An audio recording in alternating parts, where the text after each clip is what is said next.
Just few years back, we were content with whatever choices we had on our TV screens. Going further down the memory lane, even the choices were fewer, but those handful of TV channels were enough to satiate our thirst for entertainment. Today, as we gradually move from linear television to online streaming, we have an abundance of options. Yet, sometimes we feel far from being entertained. So, what are the problems with online streaming?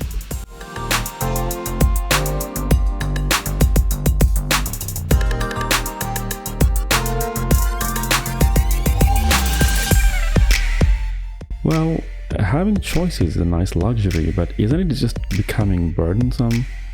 Programming would likely become boring if there were little or no options, but with the plethora of options we have today, it's taking hours just to settle on something we may find interesting. And by that time, we are already past the bedtime. By the way, how many shows are we watching?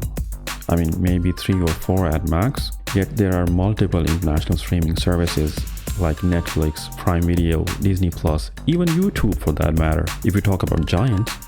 Adding in the list the ever-growing number of regional contenders, consumers are becoming so overwhelmed with such a massive influx of entertainment, and finding good content is becoming harder than ever. Streaming services have gained popularity over the last few years, and more so during the pandemic. The leader, Netflix, has effectively popularized the term binge watching by dropping all the episodes of a show in one go, letting viewers become couch potatoes, which is as unhealthy for us emotionally as it is physically. The concerns that researchers highlight are really concerning. They include decreased physical activity, sleep problems and fatigue, blood clots, heart problems, poor diet, social isolation, behavioral addiction, and even cognitive decline. Lately, with the rise in competition, these companies are trying to go old school. Disney Plus, for instance, mostly doles out new episodes every week. Netflix is also trying to release seasons in parts, as we saw with recent installment of Stranger Things. Apple TV Plus, on the other hand, is trying both strategies, clearly perhaps because of the lack of content. And this is not because they are concerned about our physical or mental health or something, but only to handle competition to retain subscribers. Netflix has recently reported losing 200,000 subscribers, the first time since 2011, and is expecting more, thanks to multiple factors like rising competition, losing multiple titles to rivals, suspending its services in Russia, and raising the prices across all its subscription plans. Netflix also blames password sharing and lifting of pandemic restrictions as people are spending less time home. Its global market share has dropped to less than 50% for the first time in the last quarter of 2021, which has actually raised eyebrows from investors. Consequently, Netflix has announced partnership with Microsoft for ad-supported subscription plans, which will definitely bring down prices and register more subscribers.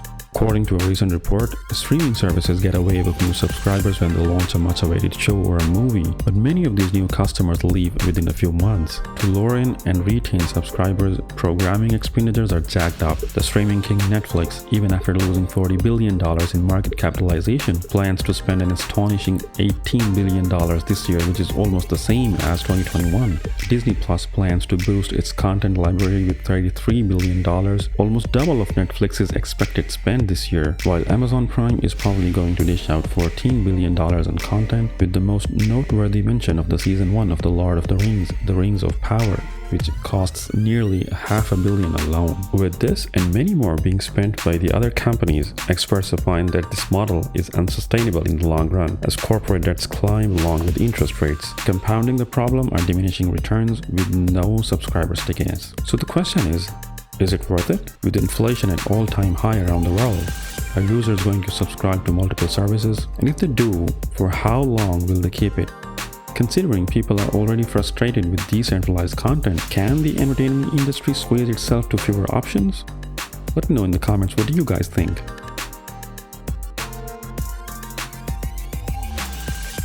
Thank you for watching the video. Please do like, share it with your friends and family, and subscribe to the channel.